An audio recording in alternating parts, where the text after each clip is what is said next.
Salam alaikum. Donc, on va continuer sur la méthode 57-25. Donc, ce qu'on avait dit, c'est que on a obtenu les deux tableaux, la moyenne des mesures et l'écart type des mesures.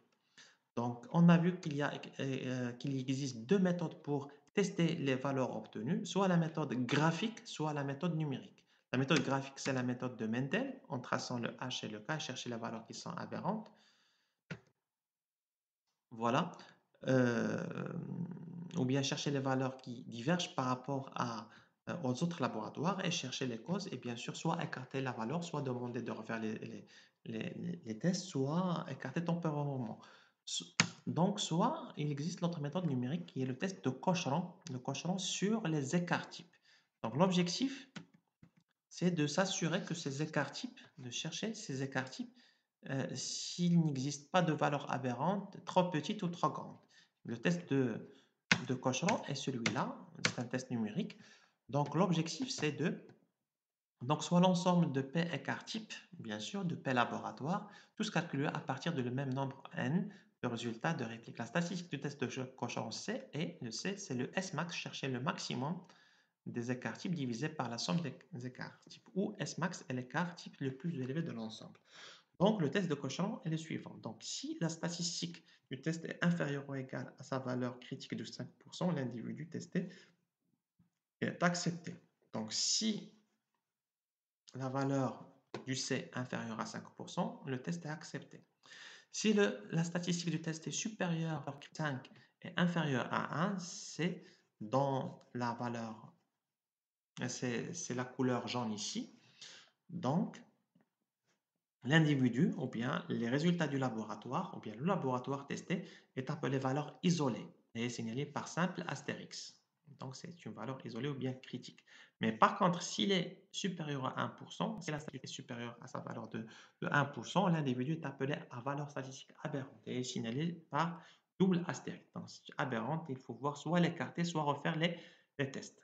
Donc, on va voir les valeurs à 5% du test de Cochran, les valeurs de 1% dans le tableau qui suit. Donc, voilà le test à 1%, N%. Ici, par exemple, N mesures, nous avons les N mesures, soit N est égal à 2, N est égal à 3, N est égal à 4, 5 ou 6. Et bien sûr, les valeurs de 1 sont supérieures à 5%. Si on prend ici, par exemple, si nous avons deux laboratoires et chaque laboratoire a fait 4 essais, le 1% c'est 0,979 qui est plus supérieur à 0,939. Donc la valeur de TikTok Ocheron ici, c'est supérieur à celui-là. Donc si on trouve une valeur entre cet intervalle-là, c'est critique, supérieur à 1%, alors c'est aberrant. S'il est supérieur à 0,979, dans le cas où on fait 4 essais pour chaque laboratoire, pour les deux laboratoires que nous avons, donc à ce moment-là, par exemple, s'il est supérieur à 0,979, à ce moment-là, on va écarter carrément l'essai du laboratoire concerné. C'est ça principalement le test de Cochran. C'est vrai ici, on trouve le 1% plus grand que 5%, mais par contre, les valeurs de C ici est inférieure à la valeur de 1%. Le tableau de Cochran est celui-là, on le retrouve sur la norme 57-25. Voilà. Le deuxième test, donc le premier test était sur les écarts types obtenus, les écarts types. Donc on fait les tests sur les écarts types. Et maintenant, on va voir le deuxième test, c'est le test sur la moyenne. Sur la moyenne. La moyenne pour écarter aussi les moyennes qui sont aberrantes. C'est le test de Groups. On fait le calcul, le paramètre de Groups. Donc, le test de Groups concerne, donc, c'est la technique numérique toujours de cohérence, soit l'ensemble des données XI pour I allant de 1 jusqu'à P. C'est-à-dire P laboratoire rangé en ordre croissant. Ça doit être rangé en ordre croissant. Alors, pour déterminer si la plus grande observation est une valeur aberrante, en utilisant le test de Groups, calculer statistique, on calcule le GP. Donc, nous avons le X bar qui est la moyenne des XI et le S, c'est bien sûr l'écart type du paramètre. Le test de groupe, c'est le XP qui est le plus grand, moins la moyenne divisé par S. Et bien sûr, on passe au test. Donc, le XP, c'est c'est la plus grande moyenne des laboratoires qui ont effectué les tests. Le X-bar, c'est la moyenne des valeurs trouvées par le laboratoire. Pour tester significativement la plus petite observation G1, calculer la statistique du test. Si la statistique du test est inférieure ou égale à sa valeur critique à 5%, l'individu testé est accepté comme étant correct. Si la statistique entre 1 et 5%, donc l'individu est appelé être isolé. Par contre, s'il est supérieur à 1%, donc on doit carrément l'écarter et sa valeur est aberrante. Donc voilà. Donc, si Grops de la même manière, s'il est inférieur à 5%, alors c'est accepté. Entre 5% et 1%, c'est critique. Supérieur à 1%, c'est aberrant. Les valeurs de Grops ici est inférieure. La valeur de Grops, je répète ici, à 5% est inférieure à la valeur de Grops à 1%. Sur le tableau ici, si on va voir, par exemple, si on a par exemple 10 laboratoires, la valeur de Grops à 1%, c'est 2,482.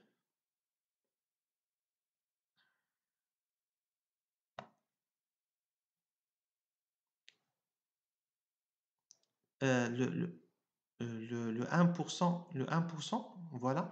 Si on, si on voit, par exemple, nous avons 4 laboratoires, le 1%, c'est 1,496 qui est plus grande qu'elle est à 5%, 1,481. Le 4 laboratoires, voilà. Toujours, le 1% est supérieur à 5%. Par exemple, nous avons 20 laboratoires, la valeur de Groupes à 1%, c'est 3. Par contre, à 5%, c'est 2, c'est inférieur. À 5%, c'est inférieur. Voilà, c'est inférieur. La valeur de groupe, c'est 1%, c'est inférieur. Voilà. À 5%, c'est inférieur à 1%. La valeur de groupe, c'est 5%, est inférieure à 1%. C'est ce qui est exprimé dans le tableau ici, qu'on retrouve sur la norme 5725. Voilà.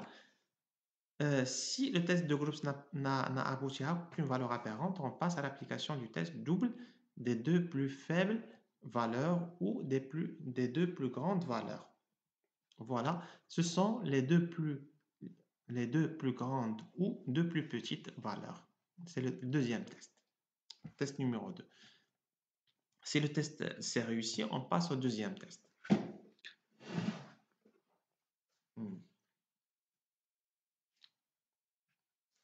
Donc voilà, le test de groupes est effectué sur le 1 et le P, sur la plus petite valeur et c'est la plus grande valeur. Et puis, si les tests sont réussis, donc automatiquement, on passe aux deux valeurs, c'est-à-dire deux valeurs, les deux valeurs d'extrême, plus petite et plus grande. Voilà. Plus grande et deux plus petites, c'est-à-dire comparer les moyennes les plus proches et les plus proches et les plus grandes. Voilà. Voilà, c'est le test de Groves. Sur cela, je termine cette partie-là et la prochaine vidéo, on va voir comment calculer la répétabilité, la reproductibilité.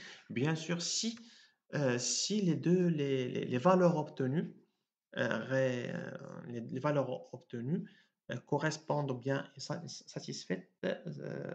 on peut satisfaire les tests de Cochran et les tests de Groves. Voilà. Test de Groves à deux niveaux et une grande valeur et deux plus grandes valeurs ou deux plus petites valeurs.